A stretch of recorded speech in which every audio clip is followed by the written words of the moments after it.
Okay, welcome guys. We are here today at Wentworth on the week of the BMW PGA Championship.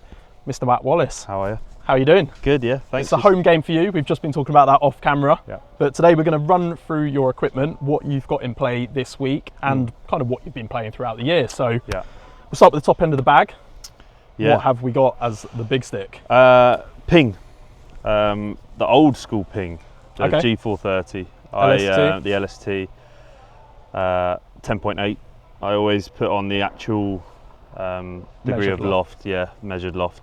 Okay, cool. Whenever I'm using, because I always find I don't like switching out drivers or changing too much if I can. So whenever I put something in play like this driver, I need to know if I'm going to go to a new one. So like this is a newer one. I cracked my driver in Denmark a few weeks ago. So I tried to get something that's kind of identical. As close as possible, yeah. And obviously, so non-contracted, Yeah. got complete open pits. Yeah. How does that work in terms of, like, obviously you've got the world, the world's your Yeah. oyster, you can test whatever you like, but you've got an older product here. Is that just Yeah. because you loved it so much when you first I tested think, it? yeah, or- when I first tested, I remember I came back up here. I was a year out of contract from Callaway from my last deal, and then I was using the Titleist driver, and then I won with that in Punta Cana, and then I just struggled because I felt like I was traveling around the world a lot, like you say, and playing different places. My swing wasn't as tight as it probably needed to be, and I was hitting it around the face, and I wasn't getting as much of the consistency out of the shots that I needed. So I went back to something that I've obviously always liked as a kid, and where I felt like I got the most forgiveness from.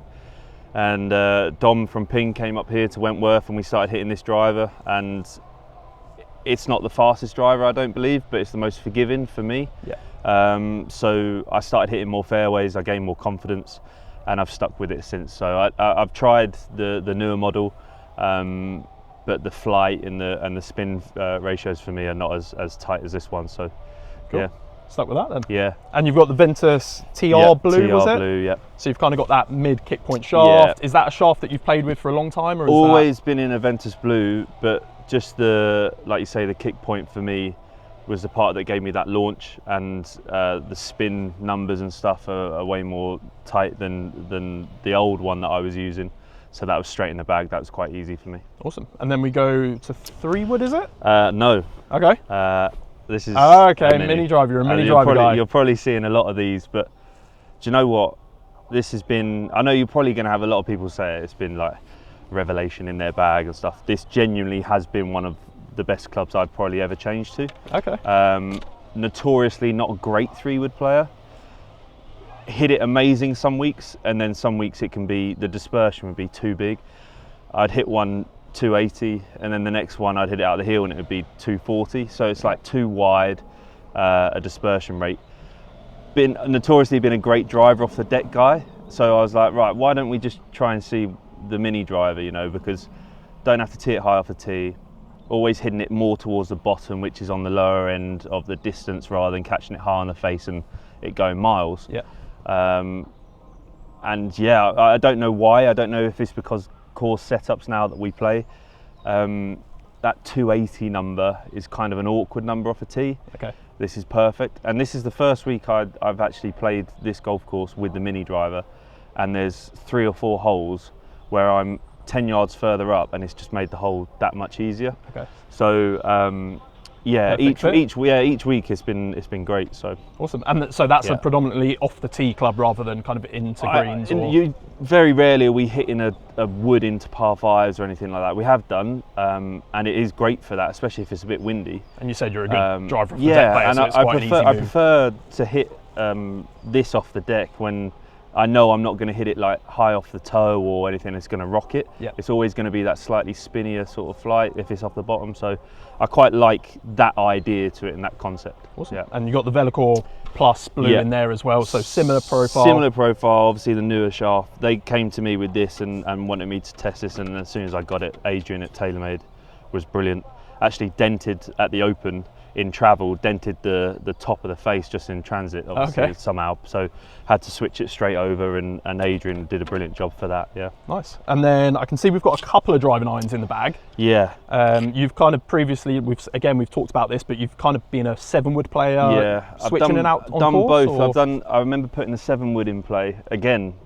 Quite interesting style, make up a bag driver, mini driver, 7-wood. Yeah. But the 7-wood nowadays I feel is like an old school 5-wood. It's that 245, 250 club for me. In America, when there's not as much wind, but you're going into the par 5s over there where it's firm greens, it's unbelievable. And the rough is a little bit thicker as well, so major championships, PGA, out of thick rough, you can cut it up out of there, so I wouldn't be using the long irons, the 2 irons. But then when we come back over to Europe, this 2 iron and 3 iron, the ping, again in a Ventus shaft, like I was using the Titleist, the newer Titleist model. U505. That's it. And it's a smaller head. Yeah. So if you like that sort of like sharper look, smaller head, blends in with the rest of the irons, that's quite nice.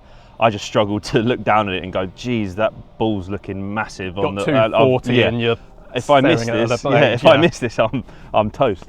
So I went to the ping, slightly larger profile, and it's been mega. Awesome. And that's the new one as well, the IDI. Yeah, this is brilliant. Awesome. Quite large, like looking, but really good flight. And I have the 2 and 3, so I chop and change between the 2. I used the 2 iron last week in Cron. The 3 iron was just slightly too high. For that week, and it was a bit windy and you don't want the ball to stay up in the air too long, but there's a 10-yard gap, so it's a chop and change between those 2. Gotcha. And then we go into, was it the Apex? Or the X-Forged CBs, yeah. So a few years old now? Very, very old. Yeah. I got the new set, they sent me the new set to test out. I've got about 3 sets of these at home. Okay. So interesting, I'd use the model, the next model, the X-Forged, and I was struggling to fade the ball. I like to fade my irons mostly, and then I found out that there was more weight towards the heel. Okay. So different CG placement. Yeah. So it was harder to keep the face open as much, and it wasn't curving to the right. I only found that out maybe 6-7 weeks into using them.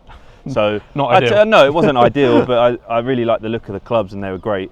But then as soon as I went back to these, I was able to hold the face open a little bit longer, and it's just where the CG is in the head. So and obviously these are a few years old, like we just said, and you said you've got a couple of sets. Yeah. Are you one of those guys who buys the heads off eBay to make sure you've got backups? I will do next time if I need to, but I will test the new set at some point, and they look the same. So hopefully they'll be the CB ones, the new Callaway CBs. So yeah, hopefully they'll be the same. And what shafts are you? This is the Modus. Okay. Are they 130s? I think so. Yeah, or I think 125 X maybe. Yeah. And that's a shaft that you've historically played, or is that something? For that particular head? Funny story. We were in Germany 2018, and I was using the KBS C taper all black. Okay. Just purely on visual. Yeah. Absolutely no point nice. looking like at it. Every other golfer out there, it's like I was like, they look sick. I want them. I went and won that week with them. Right? Okay. It was literally that week I put them in and I won with them that week, and then I realised I was using like a proper like steel rod, and I was giving no forgiveness, nothing. And then when the guys came over to me and started speaking to me about these clubs, these were unbelievable. They're just really consistent. They're great. Yeah. Awesome. And then we move, so you go to a Vokey 46 rather than the set pitching wedge. Yeah. And then you blend that obviously through your wedges. You've got Vokey the whole way through. Yeah. Talk to me about that reason why you would go for a 46. So, spin profile. Okay. I found I was getting a few jumpers with my pitching wedges, especially out of the rough. The Vokeys, you just never get a jumper, really. I've never had a jumper with a wedge, really actually. Consistent, really consistent. And the blend of it as well. It's these are the scoring clubs. It's not a smash club. I don't need extra yardage. 9 iron, sometimes you need to get it to 160, 165, and I can probably do that step on that. Yeah. And it's a little bit easier, whereas the wedge I'd never be really looking at doing that. So and kind of 4 degree increments, and then we jump to obviously 6 degrees with the lob wedge just to give you a touch more height. Have you been a 58 or guy, or have you kind of always predominantly played a 60? No, the 50, that's 55. Okay. So, yeah, I mean, always been a 60. So if it's 55, 58, that's too tight for me. It's just so I've always been gapping. Yeah. Nice. And then the putter, you got a really cool head cover on here. Yeah, this is the open head cover that we got. The giant causeway and very cool bit Odyssey. Of fluff. I'm surprised it's held up, to be fair. It's done well. Yeah. But then obviously the Jailbird, the Cruiser. Okay. With the 2-thumb grip, longer 2-thumb grip. And that's a grip you've played for a while now, right? Yeah. Ever since I used the big one when I first came out on tour, and I was using the Apparel grip. Now I'm a claw guy and conventional at most longer putts. Okay. But I mean, it's visually it's great. I tried to use less of the, I don't know, horizontal or vertical line, whichever way you'd use it, for my aiming. Okay. And it would be a little bit more flowy and try not to be so perfect. Yeah. But with the aesthetics and the looks of it all, it's quite easy to aim up and. Yeah, and we've always found well. kind of testing these putters with those horizontal lines as you look down on it, just so easy to square the face. You don't have to worry about that kind of linear look behind the ball.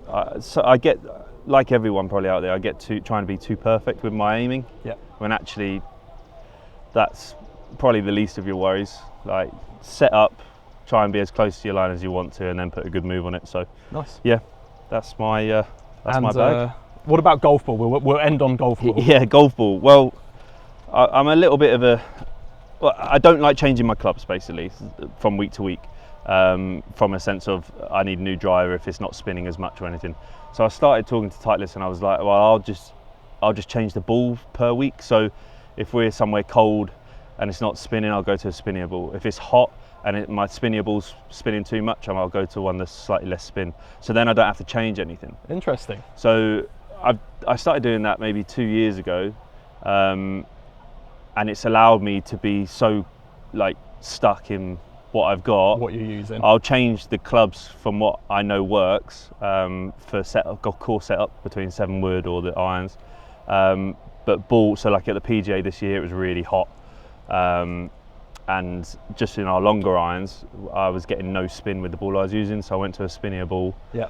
And I was able to go into the long par 4s and the par 3s there without going over the back, because there's enough spin on the ball. So just purely on a week-to-week basis, I can chop and change that way rather than having to change the bag. Awesome. And then we'll end on apparel. Obviously, JL. J. Lindeberg, yeah. Sponsor for a few years now. Long Looking time. Cool on and off the course. Yeah. What do you like about the kind of equipment that they offer? It's the best company I've ever worked with, probably. We do obviously as golfers, we got to do some golf days, and the work that I do with J. Lindeberg, it's easy, it's fun. They're always pushing the boundaries. It's never boring. I think it's the best looking stuff out on tour, and it's great. You know, they look after us tremendously. Everyone who I work with at J. Lindeberg is brilliant. So long may it continue. And it's been going on for a while now. So hopefully, when I'm old and grey, it will still be going. Awesome. Well, thank you very much, everyone. Matt Wallace, what's in the bag? Cheers, mate. Thanks, Matt. Cheers, bud.